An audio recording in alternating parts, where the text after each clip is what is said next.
We concluded our last lesson by being introduced to the famous Queen of Sheba, whose name, it turns out, is actually the Queen of Sheba. And more correctly, what we have is her title. It's not her name. We actually never learned her formal name. Sheba was the capital city of the Sabaean culture that was located primarily on the Arabian Peninsula. It was a culture closely tied to the eventual birth of Islam, some 5 centuries after Christ's lifetime. In fact, the story of the Queen of Sheba's visit with Solomon is extensively addressed in the Quran, in Surah 27. We get no farther than the first verse of 1 Kings chapter 10 because we got no further than that last week because there was so much in those first few words. First, there was a word play using a series of the Hebrew letter Sheen, and then another word play based on the root word Shema. And then we ended up with the revelation that the queen did not come to ask King Solomon hard questions, rather to subject him to riddles. That was a test of his wisdom. Now, we think of riddles today in a different way than the ancients did. For us, they are either children's games or they are thought of as nearly unanswerable dilemmas, such as the riddle of establishing peace in the Middle East. That in ancient times, they were much more serious in nature. Indeed, as at Samson's wedding feast, a riddle could be a kind of a game, but really it was about a wager. In other words, we could think of it as one today thinks of playing high-stakes poker. It's a game built around betting money. And the outcome can range from merely declaring a winner to building or losing fortunes. But riddles were also a measure of intelligence and cunning. And often they even had a mysterious, if not a superstitious, aspect to them.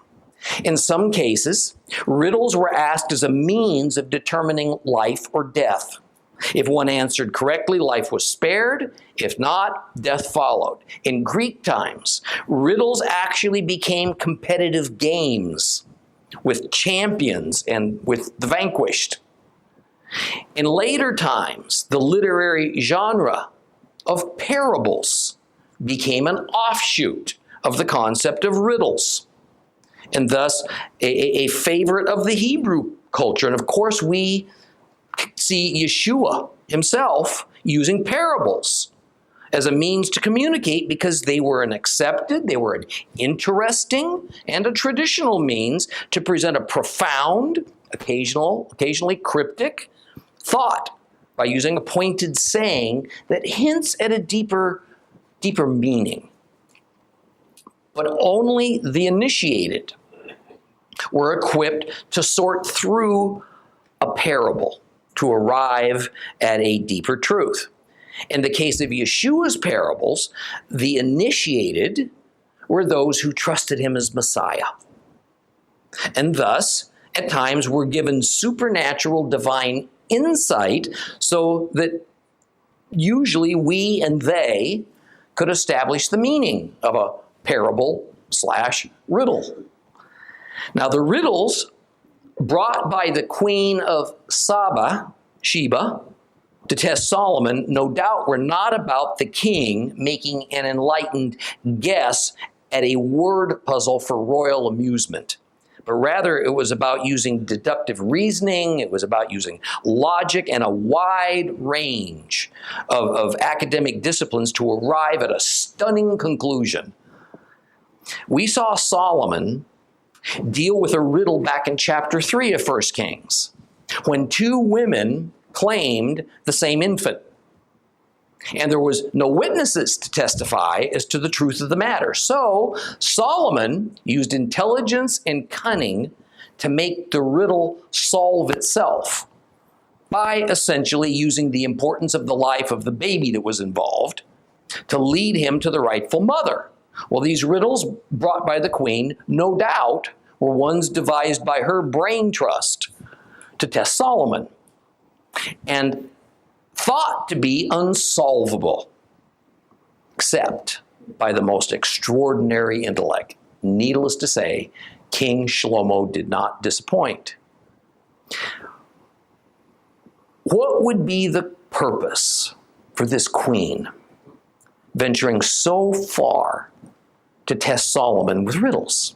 Why not just send an emissary? It was a question of whether it would be profitable for her and her kingdom to make an alliance with Israel.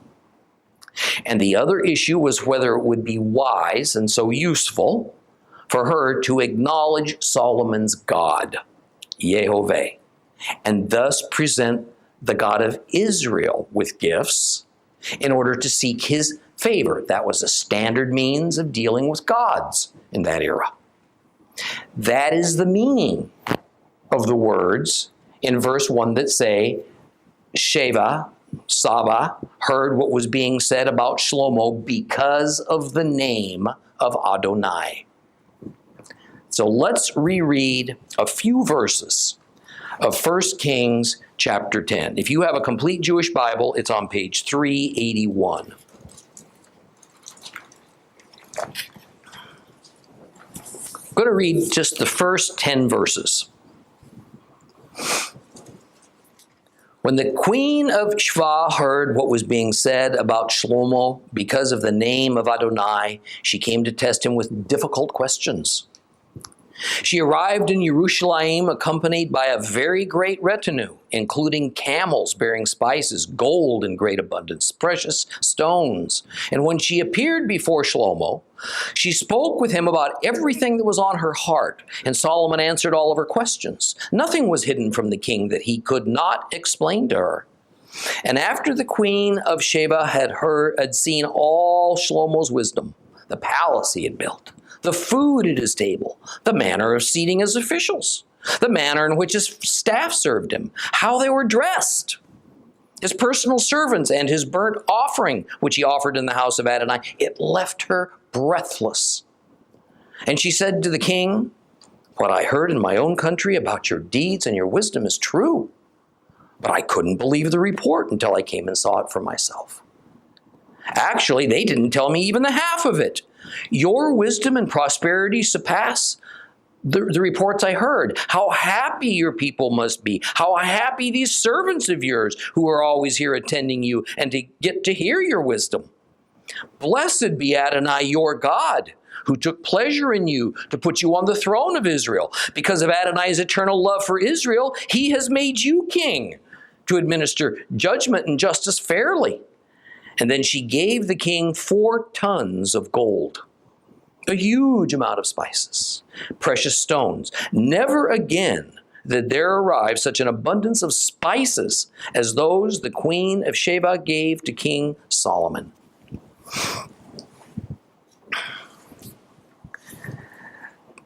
In verse 3, we read that the Queen of Sheba peppered Solomon with all kinds of riddles, and no doubt practical matters of state as well. And she didn't hold back personal concerns either. One can imagine that she and Solomon developed a rather close relationship as a result of that time they spent together.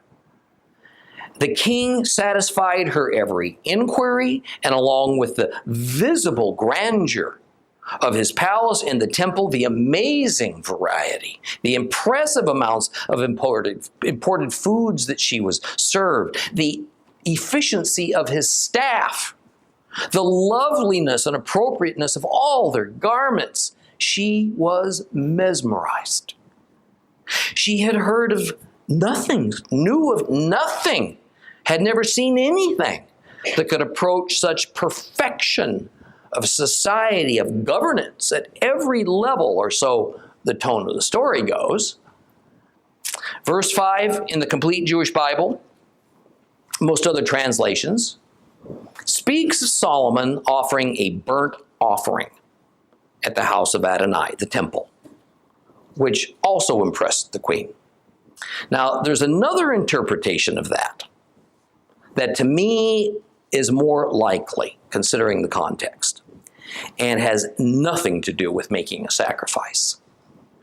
While it is certainly possible that the self-important Solomon would think to offer himself to offer the burnt offering at the temple, the probability of that's pretty low.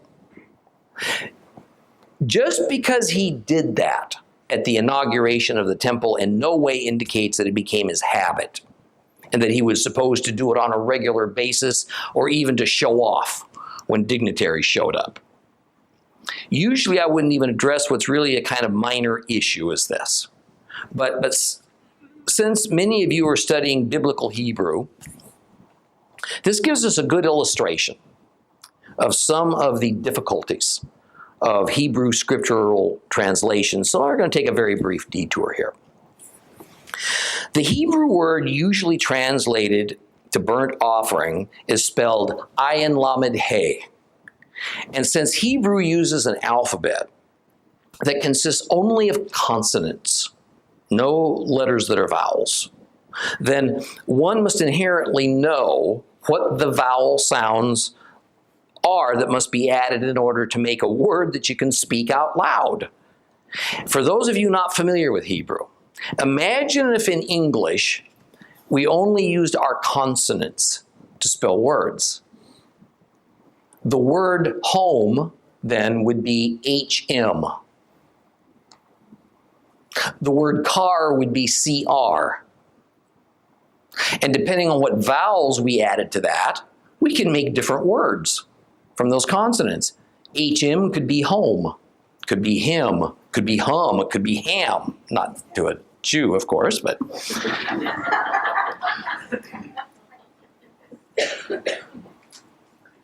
CR could be car. It could be care. It could be core. We can think of a couple more words. You just have to know what vowels to add by knowing the use of the word in its given context. This is challenging for interpretation and then translating Hebrew because sometimes the context isn't perfectly clear because of aspects of Hebrew culture that some of them have been lost to history. Usually in the Bible, this particularly Hebrew word that we're dealing with has an O and an A vowel sound added to it that gives us a spoken word, Olah. And Olah is the chief of all the sacrificial offerings that's burned up on the altar. However, there is another Hebrew word that is spelled exactly the same but you add different vowel sounds. That word is Allah. And no, this is in no relation to the God of Islam, Allah. Allah means ascent, like in a stairway. You ascend a stairway. In fact, since the consonants form what in linguistics is called the root word, then by only adding different vowels, you get a different but related meaning to the same sequence of letters. Thus, one can correctly get Olah, Allah, and since Hebrew words are related, then that's why some scholars say that we ought to call the burnt offering the ascent offering. Be that as it may, the point is that if we take the word in this case in 1 Kings 10:5 to be Allah and not Olah, then what this is referring to is not any kind of a sacrificial offering, but probably a magnificent stairway that led from Solomon's palace up to the temple. In fact, in a parallel account of this same event in 2 Chronicles 9:4, the word most translations use is stairway. That is, the chronicler himself says the idea is that the Queen of Sheba was impressed with this amazing stairway that went between the temple and Solomon's palace. So I think it means stairway, but others obviously think it means burnt offering. You can be the judge. But also, now maybe you can appreciate why sometimes there can be such a variance in Bible translations, particularly in the more minor points. Anyway, let's resume here after our mini lesson in Hebrew grammar. In verse 6, the Queen of Sheba expresses her admiration for Solomon's eloquence and his knowledge that far surpasses anything she had imagined. And the intent of her expression is that usually a person who has great philosophical wisdom or who deals in lofty theories won't also be a good administrator. And that a person who's a pragmatic decision maker and deals in concrete facts doesn't usually also contend well with deeper matters that come in shades of gray. Solomon seems to be equally capable of both. We might call that kind of person today a Renaissance man. Now, verse 9 continues a theme that we've seen now for a couple of chapters. The queen states that the people of Israel are indeed fortunate to have Shlomo as their king because of his mishpat and zedekah, justice and righteousness. The theme is that a nation's spiritual standing before God as a group, as a congregation, as an identifiable population of people is reflected in the character and the actions of that nation's leader.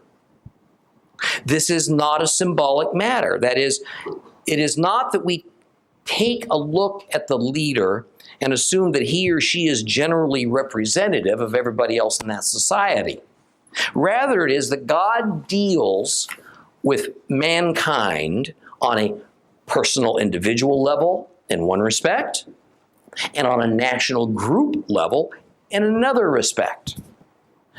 God created nations just as surely as he created individuals, so we will all be judged on account of both. That is, our eternal salvation will be judged according to our trust in Messiah on a one-by-one basis. Our earthly physical condition and existence as part of a nation will be judged mostly according to the behavior and decisions of the leader of the nation to which we belong. Thus, due much to Israel's wicked kings, Israel will in time be dissolved as a sovereign nation, even sent away into exile. And this affected both the wicked and the righteous Israelites equally. That is the nature of the consequence of bad leadership. However, that has nothing to do with each individual Israelite's spiritual standing or personal righteousness before the Lord. They're two different issues. See, nothing's changed. Nothing's going to change in that regard, even after Christ returns. Now, notice also, although a lot of Bible translations obscure it, that the Queen of Sheba says, "Blessed be Yehovah your Elohim." In other words, she acknowledges God by his personal formal name, Yud-He-Vav-He, Hebrew letters, Tetragrammaton. And she exalts him. The queen, without reservation, believes in the God of Israel. This is not a saving or an even righteous belief, though, because belief is not the same thing as love and trust that results in altering your life and your behavior accordingly. James 2:17 through 19 sets that straight. Thus, faith by itself, unaccompanied by actions, is dead. But someone will say that you have faith, but I have actions. Well, then show me this faith of yours without actions. I'll show you my faith by my actions. You believe God is one. Well, good for you. The demons believe it too. The thought makes them shudder with fear. The Queen of Sheba is nearing departure, but she does not leave before giving an enormous gift of 4 tons of gold, plus a small fortune in spices and gemstones. Let's read a few more verses in 1 Kings chapter 10. We'll start reading at page 381 again. If you have a complete Jewish Bible, start reading at verse 11, and we'll go through verse 22. Hiram's fleet, which had brought gold from Ophir, now brought in from Ophir a large quantity of sandalwood and precious stones. The king used the sandalwood to make columns for the house of Adonai and for the royal palace, also lyres and lutes for the singers. No sandalwood like it has come or been seen to this day. King Solomon gave the Queen of Sheba everything she wanted, whatever she asked, in addition to the presents he gave her on his own initiative. And after this, she returned and went back to her own country, she and her servants. The weight of the gold Solomon received annually came to 22 tons of gold. Besides that, which came from sales tax, customs duties, and assessments collected by all the kings of the mixed peoples and by the district governors. King Shlomo made 200 large shields of hammered gold. 15 pounds of gold went into one shield. He made 300 more shields of hammered gold, with 3 3/4 pounds going into one shield. The king put these in the house of the Lebanon forest. The king also made a large throne of ivory, and he overlaid it with the finest gold. The throne had 6 steps, a back with a rounded top, arms on either side of the seat, 2 lions standing beside the arms, and 12 more lions standing on each side of the 6 steps. Nothing like it had ever been made in any kingdom. All King Shlomo's drinking vessels were of gold. All the utensils in the house of the Lebanon forest were of pure gold. None was of silver, for in Shlomo's time it was regarded as having little value. The king had a large fleet of Tarshish ships, along with Hiram's fleet. Once every 3 years, the Tarshish fleet came in, bringing gold, silver, ivory, apes, and peacocks. The mention of Hiram's fleet suggests that one way or another, Hiram owned a fleet of ships that operated on the Red Sea.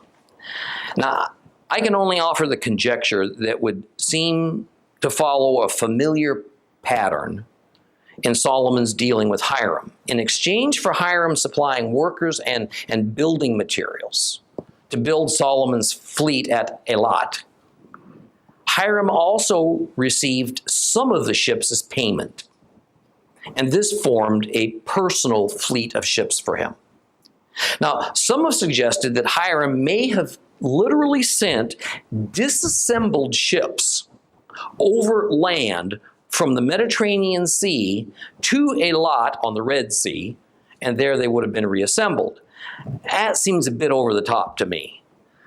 In any case, Hiram's fleet would have been operated by Hiram's sailors. And so the gold, precious gems, and all that special wood that arrived in Israel was in no way a gift.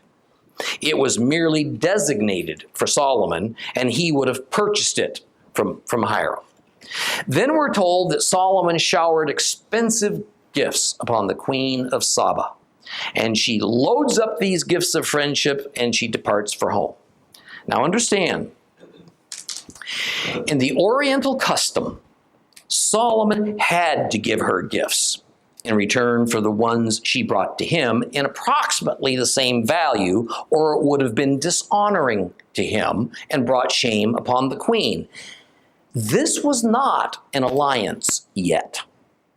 Marriages, not fabulous gifts, created alliances. The rabbis point out something that dovetails well with those passages we read in the New Testament book of James. The queen came to Shlomo to satisfy her desire for wisdom. But once attained, she turned around and went back home, she and her entire entourage. Part of that new wisdom she attained was that the God of Israel was an awesome God, an existent God. Yet there is no mention of any of them converting or even remaining in the land. Her new and firm belief, that the God of Israel, he existed, that he was active, that he was powerful, this changed nothing in her life. How many folks today feel an emptiness inside their souls? They go as a seeker to a church, they have some kind of experience, and they go home saying that now they believe in God. Certain that if there is a heaven, someday they'll be there. And most will do just as the Queen of Sheba did. When the experience is over, they'll quickly return to their old ways. Utterly unchanged in their daily life, but perhaps dangerously believing that now they have peace and harmony with God. Verse 14 says something quite remarkable.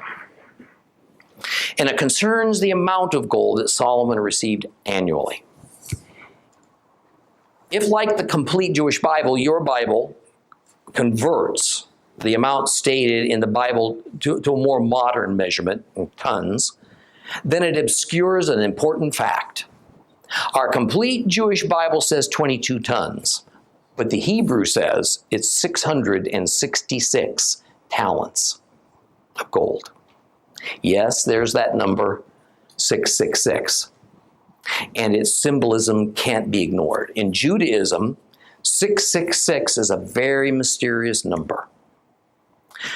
Vilna Gaon's commentary in the Zohar states that while no one knows the secret of the mystery number, 666, that it does have something to do with the Messianic age to come. In biblical numerology, 6 equals the physical world. It's also known as the number of man or mankind. So the sages say 666 represents the peak of the strength and the perfection of the physical world. That is, the physical world has reached its zenith. It has reached the ultimate of all it can ever be. The 666 talents of gold that Solomon would receive each year then represents everything that could be extracted from the world in wealth and in power. Well, it was extracted. It was extracted by Solomon. And of course, the source of this gold was from everywhere in the world except for God's kingdom. This blessing of abundance came from the hands of men, not the hand of God. For Solomon, for God's people, it's the wrong kind of abundance to seek. It's the wrong kind to accumulate. And Solomon desired it, and he received more of it than any man in history up to his time. Even with all of this gold, he still wasn't satisfied. So what did he do? He taxed the sales of business transactions. He taxed merchants. He taxed goods that just crossed through his territory, but that was destined for someplace else. He assessed All the petty kings and governors of the various mixed people groups that he allowed to live in peace in the land of Israel, in God's kingdom. The luxury of Solomon's kingdom turned to opulence. And then that opulence turned to decadence. He made hundreds of golden shields, military-looking armaments that would certainly never see a battlefield. They were only for display of wealth. And he put them in his palace just to impress his visitors. He made a throne for his royal self that was inlaid with ivory and gold. The approach up the throne had 6 steps. Each step had a pair of lions at the edges. He drank from goblets made out of pure gold. His personal eating utensils were made out of gold. In fact, he used so much gold that silver became looked down upon. And it was no more valuable than the paving stones for the streets, as far as he was concerned. He created a fleet of so-called Tarshish ships. Now, depending on your translation, the word Tarshish can imply that the ships were meant to sail to and from Tarshish, but that's not really correct. Tarshish is a place that actually exists, and it's on the modern coast of Spain, on the Mediterranean. But rather, the sense of it is that a Tarshish ship is a very specific design of a ship. It was quite large. It was an especially sturdy vessel designed for the open seas. And it needed to be as large as it was made for these long voyages that it would take that would come back with much cargo. Solomon's fleet and Hiram's fleet sailed together, no doubt into the Red Sea, the Indian Ocean, probably even into the Persian Gulf. Apes, peacocks, and ivory, which are listed as among the cargo, were not to be found in the Mediterranean. These were only native to Africa. So this for certain was a Red Sea fleet of ships that we're talking about here. Let's read a little bit more. 1 Kings chapter 10. We'll read it from verse 23 to the end. We're on page 382 if you have a complete Jewish Bible.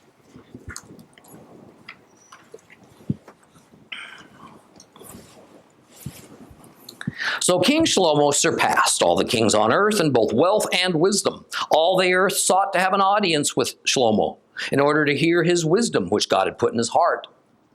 Each one brought his present, articles of silver, articles of gold, clothing, armor, spices, horses, and mules, and this continued year after year. Solomon amassed chariots and horsemen. He had 1,400 chariots and 12,000 horsemen. He assigned them to the chariot cities and to the king in Jerusalem.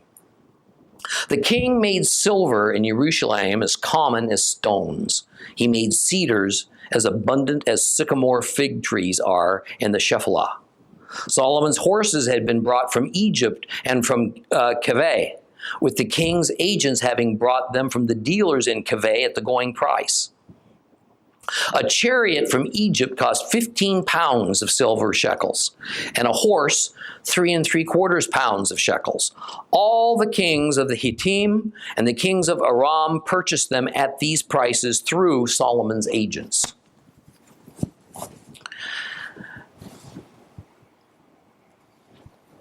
As Solomon's fame spread, leaders of nations, wealthy aristocrats naturally wanted to be seen with Solomon. So they ventured from all over the known world just to come and view these spectacular buildings and this vast wealth in such a well-ordered society. They all wanted to be just like Solomon. But if one wants to see the most sought-after monarch in the world, one must bring stunning gifts. That's what purchased you an audience. This was yet another source of wealth. Now, naturally, as Israel gained wealth, they had to protect it. So, King Solomon built fortresses and military bases at strategic locations. The most fearsome weapon of that day was chariots. And Solomon amassed a huge arsenal of them. Egypt was the primary source of horses for that region. And so naturally, with his special relationship with Pharaoh Simun, his father-in-law, Solomon obtained the best horses at wholesale prices. He cornered the market. And thus, when other kings and potentates around the Middle East wanted to emulate King Solomon, they had to come to him to buy their horses and chariots. Solomon not only built up a huge chariot force for Israel, he essentially became an arms broker. And he controlled the supply of chariots and trained chariot horses throughout the region. This is a smart guy. Solomon was very possibly the most powerful leader in all the known world in his era. And as we're soon going to see, it was only for a very short time before all that power came to ruin. Let's move on to 1 Kings chapter 11. We're going to read it all. You're not going anywhere tonight anyway, are you?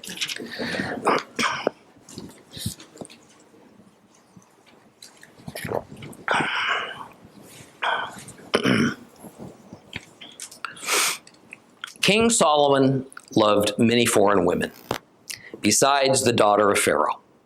There were women from the Moabites, Ammonites, Edomites, Zidonites, and Hittites, nations about which Adonai had said to the people of Israel, "You are not to go among them, or they among you, because they'll turn your hearts away towards their gods." But Shlomo was deeply attached to them by his love. He had 700 wives, all of them princesses, 300 concubines. And his wives turned his heart away. For when Solomon became old, his wives turned his heart towards other gods, so that he was not wholehearted with Adonai his God, as David his father had been.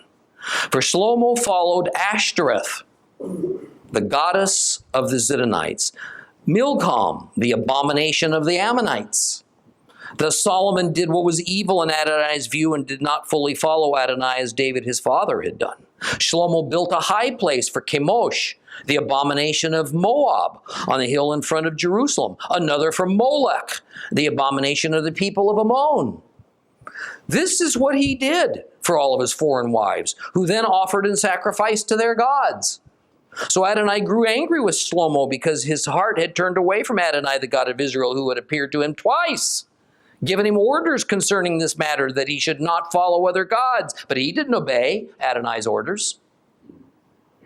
So Adonai said to Solomon, "Since this is what has been in your mind, and you haven't kept my covenant and my regulations which I ordered you to obey, I will tear the kingdom from you and give it to your servant. However, for David your father's sake, I won't do it while you're alive, but I will tear it away from your son.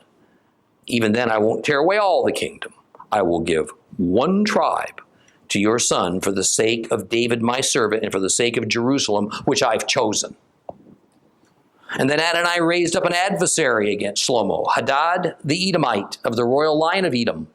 Back when David had been in Edom and Joab, the commander of the army, had gone up to bury the dead, having killed every male in Edom, for Joab and all Israel had stayed there 6 months until he had eliminated every male in Edom, Hadad had fled.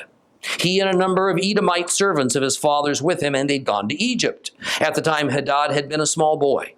And on their way, they passed through Midian, and they arrived in Paran, and took with them men from Paran, and they went on to Egypt, to Pharaoh, king of Egypt.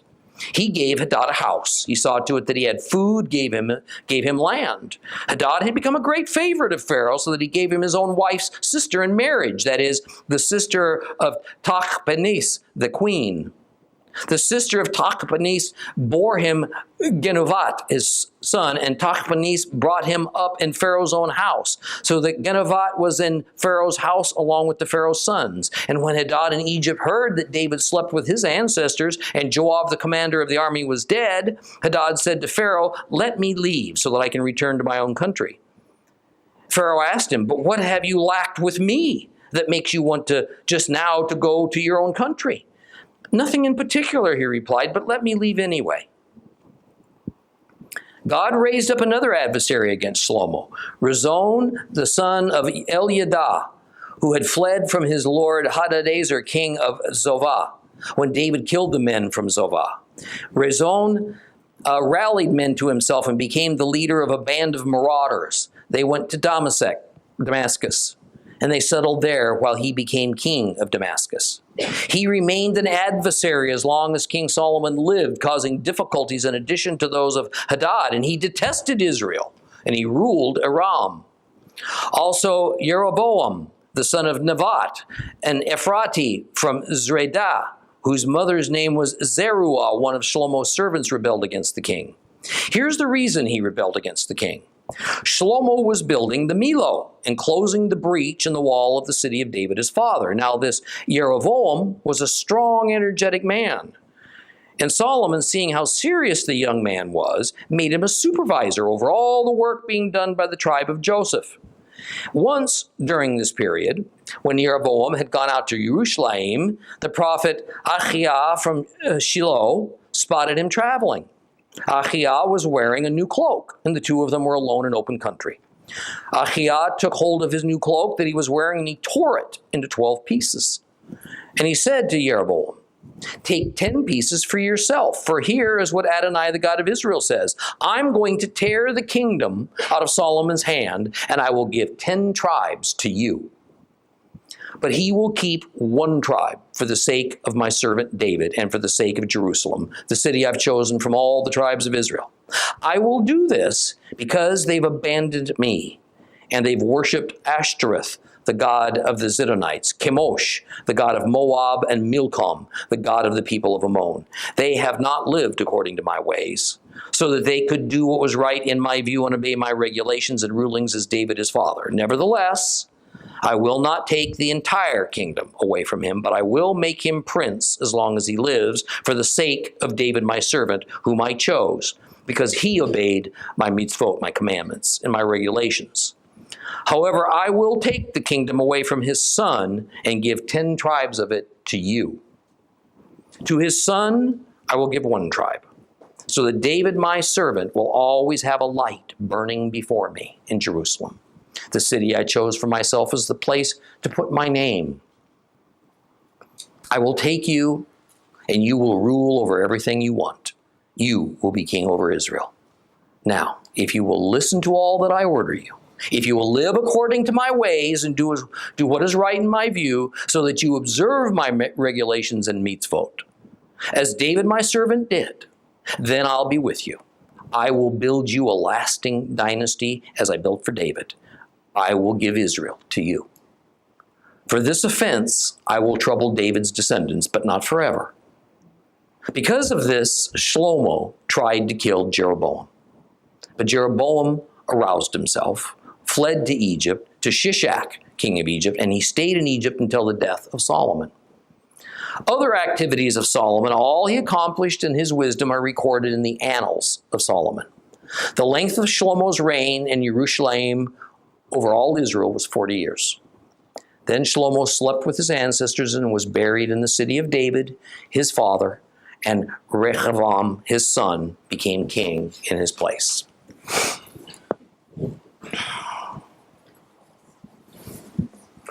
This is one of those chapters that Judaism has gone a long way to try to find a way around.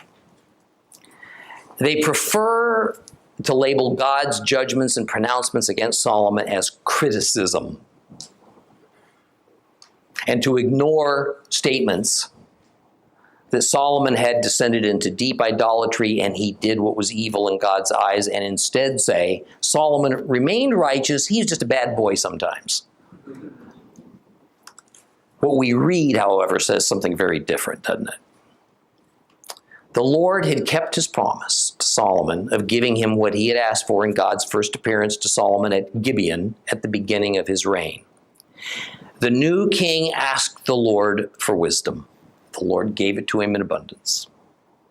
But Jehovah told Solomon that he would also give him great wealth, because he didn't ask for it. Early on, Solomon indeed attained a large measure of wealth, but it only seemed to whet his appetite for more.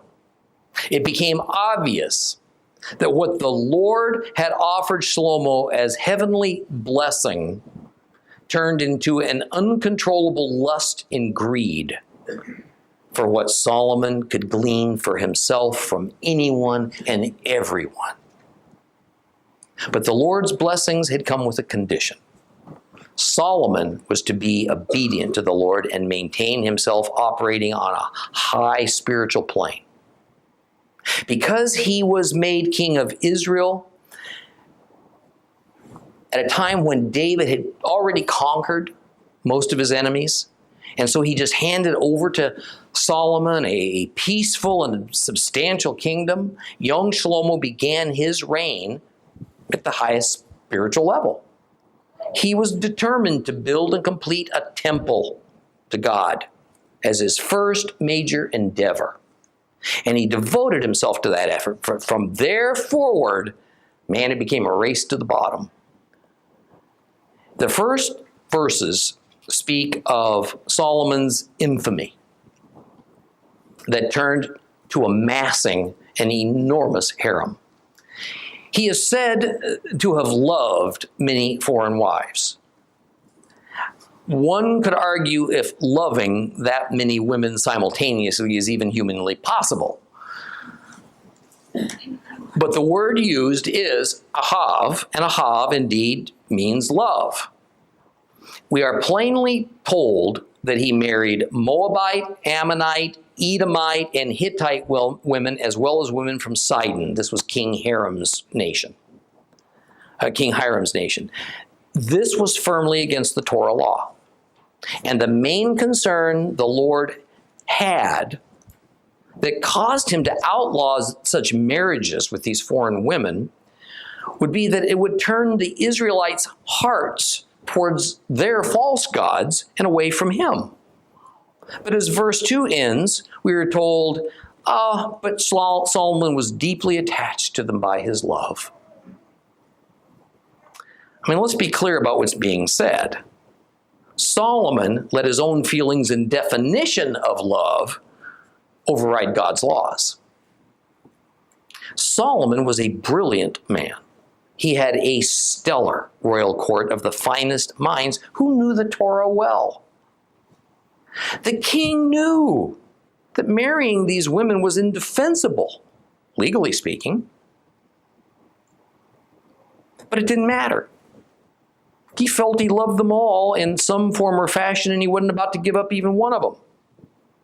And as we find out in his Song of Solomon, King Solomon was an incurable romantic. He was in love with love. I mean, where love was involved, little else mattered. After all, God's a God of love, right? So if we love something, or especially if we love someone, then that love rises above everything else. It rises above God's laws and commandments even. They become secondary to our decisions about love. Solomon is the perfect Old Testament example of a modern New Testament believer who thinks incorrectly that salvation means that whatever we love, whatever love we feel, replaces obedience. And it renders obedience not only obsolete, but something that's undesirable. Verse 3 tells us he married 700 wives, maintained 300 concubines. Now, a wife is fully married according to the laws of the Torah, and as such, a marriage can only be ended with a get, a divorce document. A concubine did not receive a marriage document, did not qualify for a get if he was through with her, and yet her husband was obligated to care for her, and she may not live with or consort with another man. Solomon's polygamy was not the only Torah commandment concerning Israel's kings that he broke. Deuteronomy 17, 16 and 17 says this. However, he, the king, is not to acquire many horses for himself or have the people return to Egypt for more horses.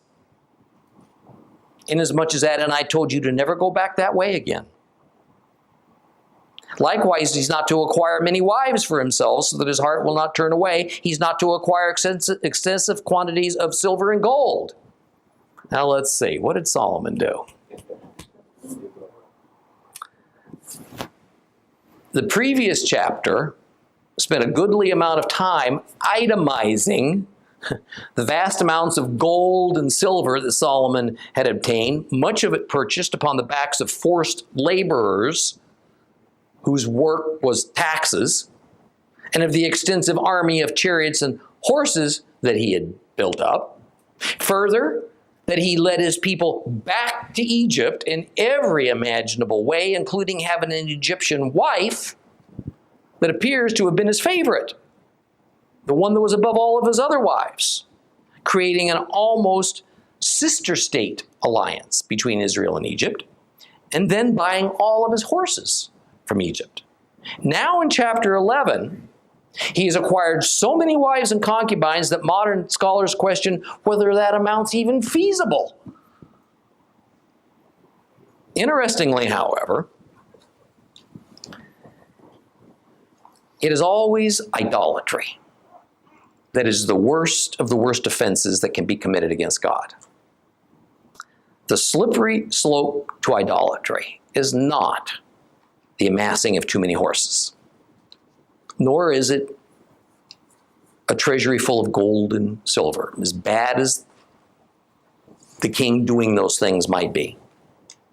Rather, it is the marriage to the non-Hebrew women, women who maintain their allegiance to their false gods. That's what inevitably leads to idolatry. Polygamy in and of itself was wrong at all times, but just as divorce is wrong due to the hardness of men's hearts, the prevalence of divorce in Hebrew society forced St. Paul to define rules of decency and of justice towards divorced women.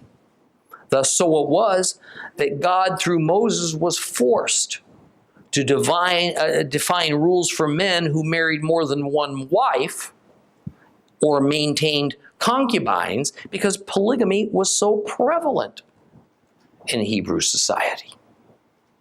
I think that's enough for tonight, and we'll continue with this chapter the next time we meet. Please rise.